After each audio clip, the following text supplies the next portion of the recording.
espero que muy bien. Continuamos con la lectura de la palabra que sale de mi boca, el poder transformador de la palabra de Dios. En el primer video compartimos el porqué del título.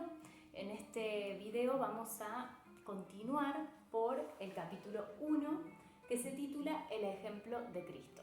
Y dice así: la Biblia dice que, cito, la boca del justo es fuente de vida. Fin de la cita. Esto está en Proverbios 10:11. La mejor manera de asegurarnos de que nuestra boca sea una fuente de vida es que nuestras palabras no sean las de nosotros mismos, sino las del Señor. Cuando el Señor Jesús estuvo físicamente aquí en la tierra, hablaba a sus discípulos no con sus propias palabras, fruto de su voluntad, sino con las palabras del Padre que respaldaban la voluntad del Padre. Por eso es que en una oportunidad les dijo, cito, la palabra que ustedes oyeron no es mía, sino del Padre que me envió. Fin de la cita. Esto está en Juan 14:24. En el capítulo 16 del Evangelio de Juan, Jesús utiliza verbos relacionados al decir y hablar en reiteradas ocasiones. Ahora voy a leer uno detrás de otro estos versículos sin parar a decir las citas o a decir cito, fin de la cita, como para que no se haga tedioso, ¿sí? Los voy a decir uno atrás del otro, total ustedes saben que estos versículos aparecen en el capítulo 16 del Evangelio de Juan. El primer versículo dice: les he dicho esto para que no se escandalicen, les he advertido esto para que cuando llegue la hora, recuerden que yo lo había dicho. No les dije estas cosas desde el principio porque yo estaba con ustedes, pero al decirles esto ustedes se han entristecido. Sin embargo, les digo la verdad, les conviene que yo me vaya porque si no me voy el Espíritu Santo no vendrá a ustedes. Todavía tengo muchas cosas que decirles, pero ustedes no las pueden comprender ahora. El Espíritu de la verdad no hablará por sí mismo, sino que dirá lo que ha oído. Todo lo que es del Padre es mío, por eso les digo, recibirá de lo mío y se lo anunciará a ustedes. Jesús se dio cuenta de que deseaban interrogarlo y les dijo: ustedes se preguntan entre sí qué significan mis palabras. Les he dicho todo esto por parábolas. Llega la hora en que ya no les hablaré por parábolas, sino que les hablaré claramente del Padre.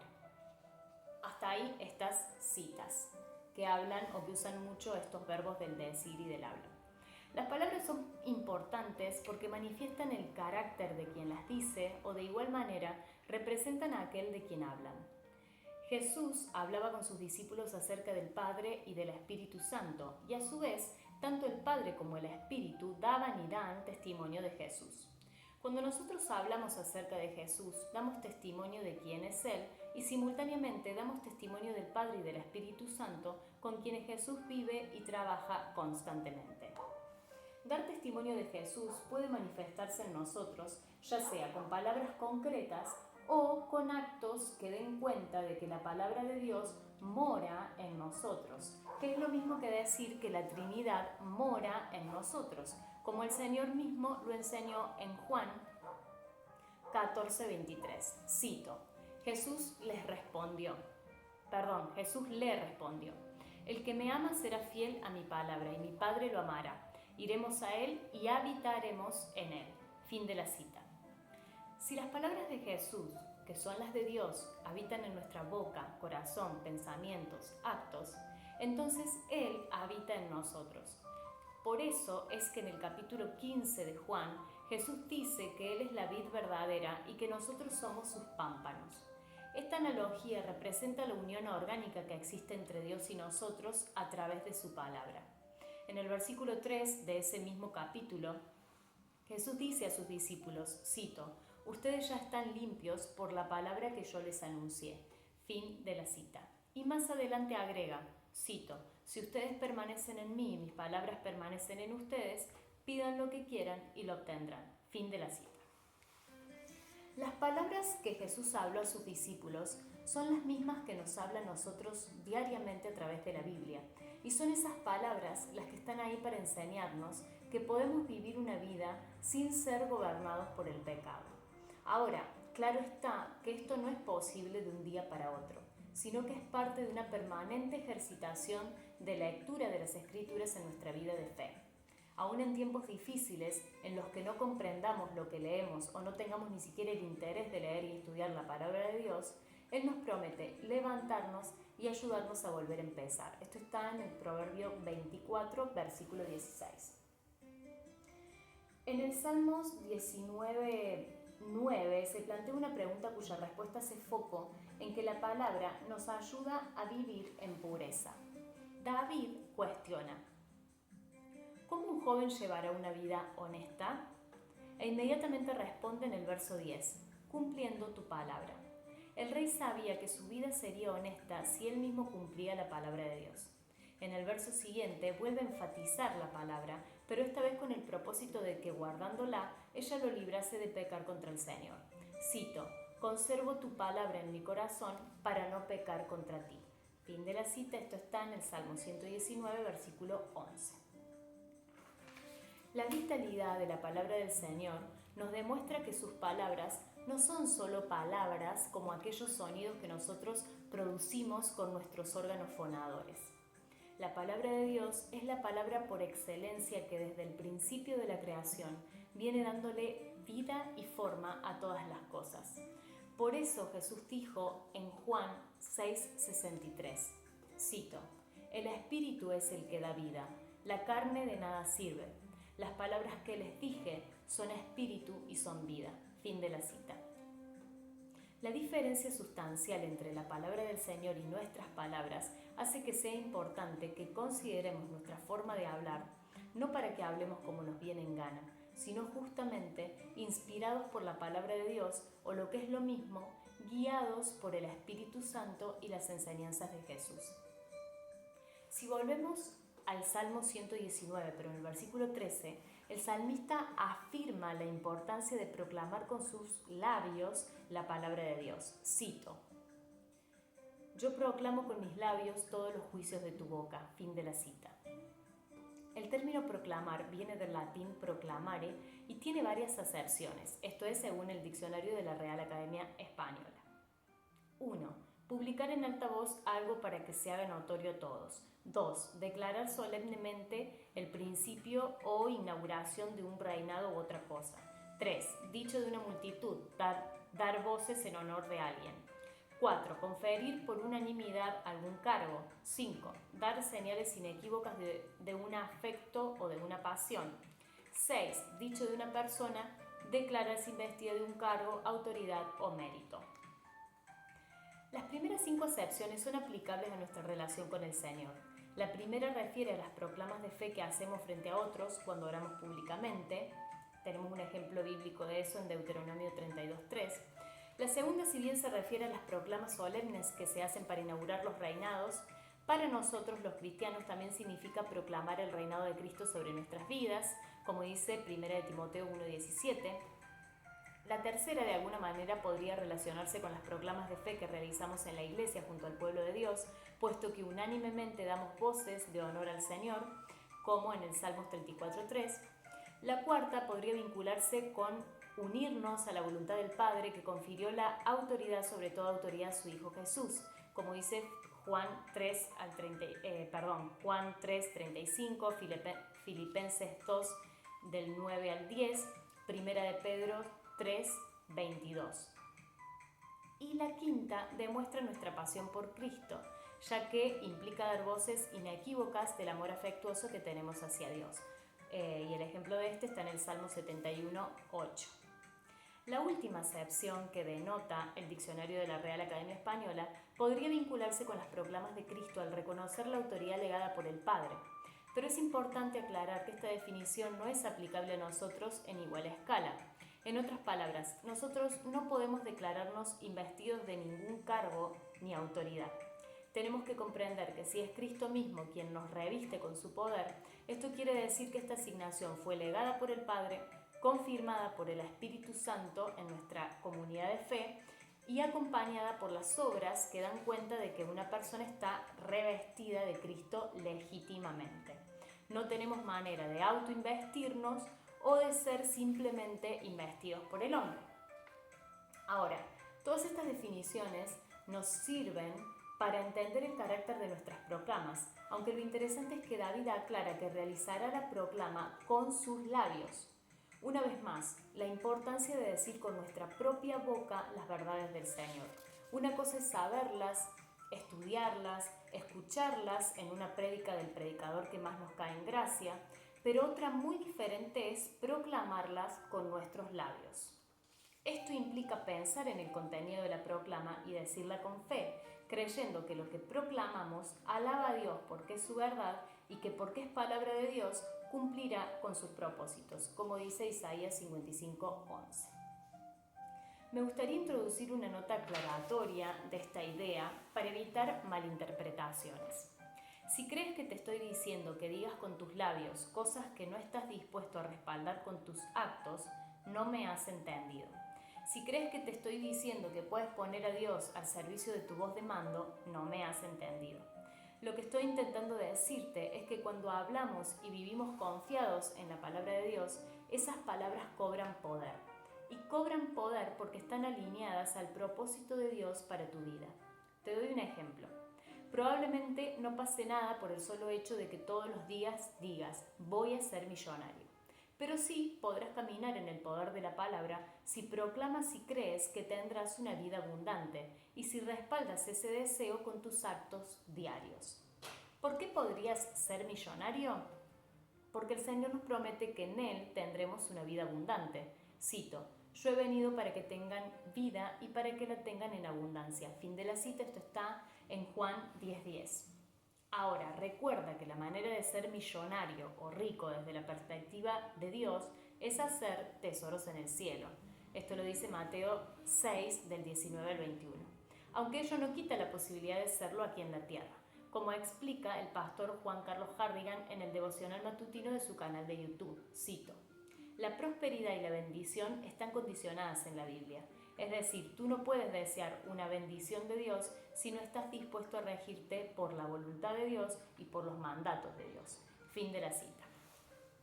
En el versículo 16, David asevera que su alegría está en los preceptos del Señor y que por tal motivo no los olvidará. Cito, mi alegría está en tus preceptos, no me olvidaré de tu palabra. Fin de la cita. Todos los versículos del Salmo 119 focalizan en la palabra del Señor, no solo para conocerla, sino también para guardarla en el corazón, para proclamarla con los propios labios, para alegrarse con ella, para no olvidarla. Porque David sabía que su vida estaba en lo que el Señor decía de él. David sabía que Dios había escrito una historia para él. David sabía que el Dios de sus padres, el Dios de su pueblo Israel, no improvisaba con ellos, sino que tenía un plan perfecto que debía ejecutarse al pie de la letra. Si nuestras mentes entienden esto, es necesario que nuestros pensamientos estén de acuerdo con la palabra de Dios. Es necesario que nuestros pensamientos la mediten, la contemplen, la memoricen, la guarden, la atesoren, la repitan, la proclamen. Todos estos verbos requieren de acciones concretas y voluntarias para ser ejecutadas. Pensar en la palabra del Señor indefectiblemente nos llevará a vivir por ella, a hablarla, a darle una razón de ser. En otras palabras, pensar en su palabra nos llevará a vivir en el perfecto propósito que Dios escribió para nosotros. Nos llevará a vivir en los sueños de Dios para quienes somos sus hijos. Esto es confirmado en el pasaje ya citado de Isaías 55, versos del 9 al 11. Veamos cómo lo dice la Nueva Versión Internacional. Cito, mis caminos y mis pensamientos son más altos que los de ustedes, más altos que los cielos sobre la tierra.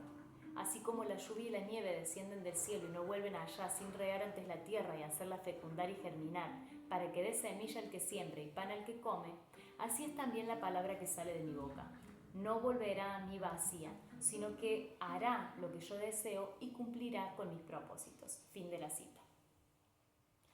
Si solo nos detuviésemos a meditar esta palabra, si pudiésemos entender cabal y plenamente cuán amados y cuidados somos por el Padre.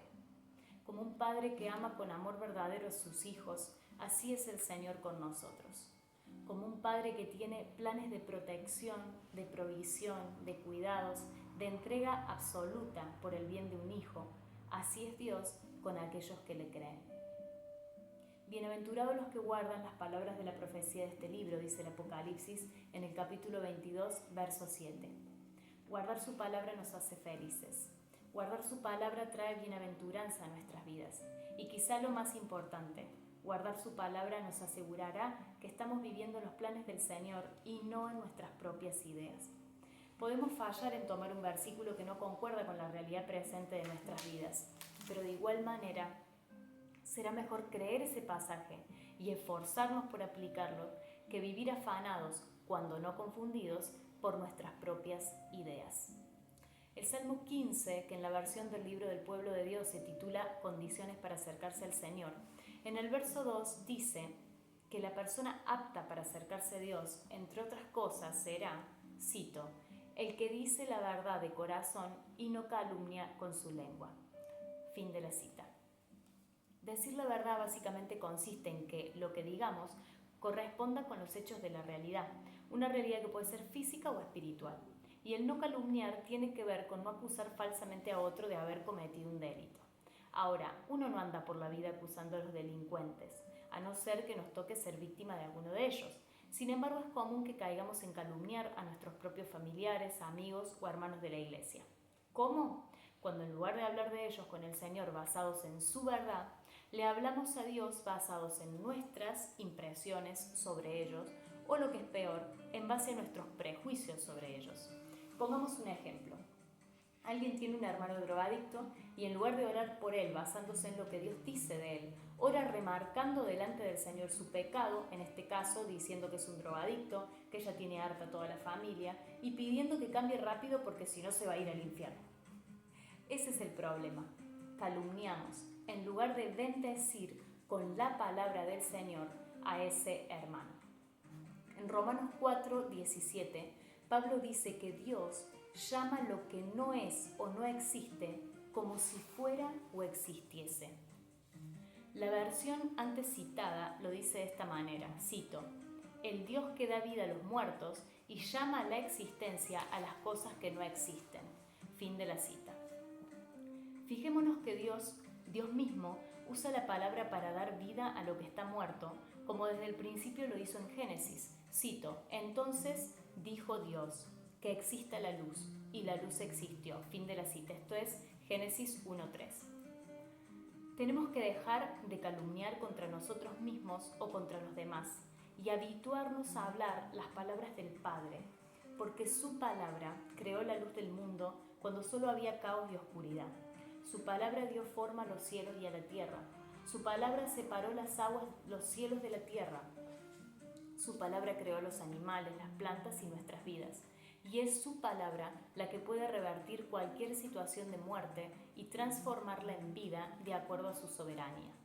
Si tu hermano, sea de sangre o de la iglesia, padece drogadicción, ora por él proclamando lo que el Señor dice sobre el hombre, que es luz, como dice Mateo 5:14, que es sal, como dice Mateo 5:13, que fue perdonado y salvado gratuitamente por Cristo y que está sentado en lugares celestiales juntamente con Él, como dice Efesios 1:7 y Efesios 2 del 5 al 6, que será puesto por el Señor al frente y no atrás, que estará arriba y no abajo, como lo dice Deuteronomio en la parte de las bendiciones, que es elegido, como lo dice Juan 15:16, justificado, como dice Romanos 5:1, y amado por el Señor, como lo dice Juan 13 al 34. Cuanto más leamos, meditemos, estudiemos y comprendamos la palabra del Señor, más sabremos cómo hablar y cómo orar por aquellas situaciones de muerte y de desesperanza de nuestras vidas. No es fácil que proclames vida donde hay muerte, ni que proclames sanidad donde hay enfermedad o alegría donde hay tristeza. Esto requiere confianza en el Dios de la alegría, de la sanidad y de la vida. Pero no lo sabrás hasta que busques a este Dios en secreto.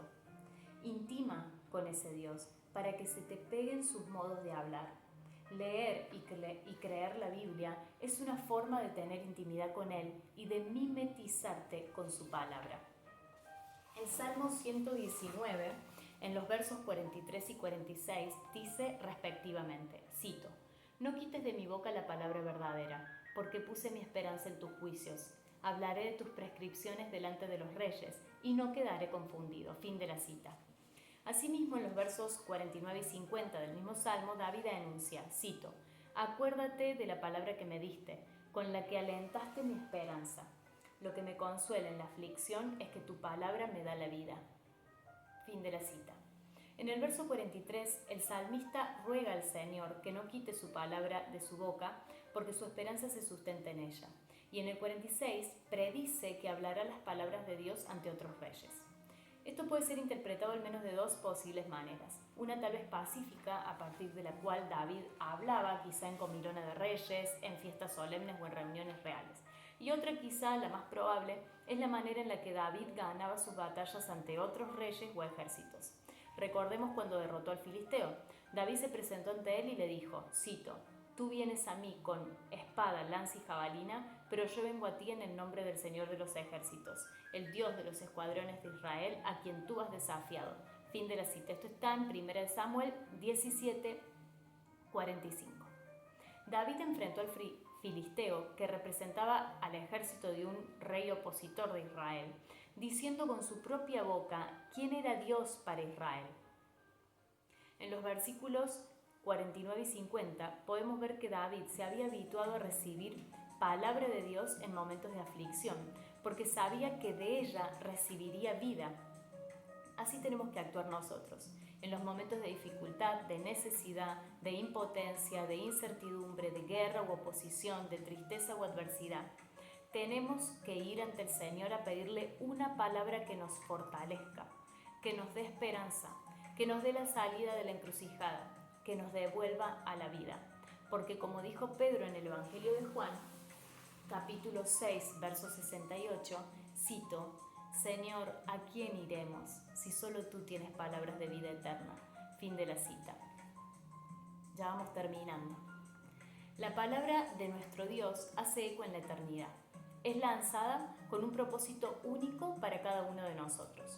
Por eso, es que muchas veces damos testimonio de lo que Dios hace en nuestras vidas, y esos testimonios son únicos porque podemos dar cuenta de lo que el Señor hace en nuestro diario vivir en la intimidad de nuestros hogares a través de su palabra. Sucede lo que Pablo dice a los Corintios en la segunda carta, capítulo 4, verso 13. Cito, «Tenemos la misma clase de fe que tenía el salmista cuando dijo, creí en Dios, por lo tanto hablé». Fin de la cita. Creo que en este punto cabe recordar cómo empieza el Evangelio de Juan acerca de la palabra, o el verbo en algunas traducciones, que es Jesucristo. Me gustaría compartirte esos versos modificando el término palabra o verbo por Jesucristo. Al leerlo notarás un error de gramática léxica, o sea, repetición innecesaria del vocablo Jesucristo. No obstante, permite que te lo transmita de esta forma para que puedas apreciar que en la palabra de Dios no solo se habla acerca de Jesucristo, sino que según este texto, la palabra es Jesucristo. Y dice así, «En el principio ya existía Jesucristo, y Jesucristo estaba con Dios, y Jesucristo era Dios. Él estaba con Dios en el principio. Por medio de Jesucristo todas las cosas fueron creadas, y sin Jesucristo nada de lo creado llegó a existir. En Jesucristo estaba la vida, y la vida era la luz de la humanidad. Esta luz resplandece en las tinieblas, y las tinieblas no han podido extinguirla. Esa luz verdadera, la que alumbra a todo ser humano, venía a este mundo. Y Jesucristo se hizo hombre y habitó entre nosotros, y hemos contemplado su gloria, la gloria que corresponde al Hijo unigénito del Padre, lleno de gracia y de verdad». Esto está en Juan 1, de los versículos 1 al 5, también el versículo 1 al 9 y 1 al 14. Me parece que es importante considerar este pasaje para tener presente que en la palabra de Dios no solo habita el poder de su voluntad soberana, sino también el mismo Jesucristo. Esto te ayudará a comprender mejor las Escrituras, porque significa que Dios expresó su voluntad en la persona de su Hijo para que tú y yo sigamos su ejemplo. Gracias por la paciencia. Este capítulo está llegando casi a la media horita. Espero que les haya gustado y nos vemos en el capítulo 2.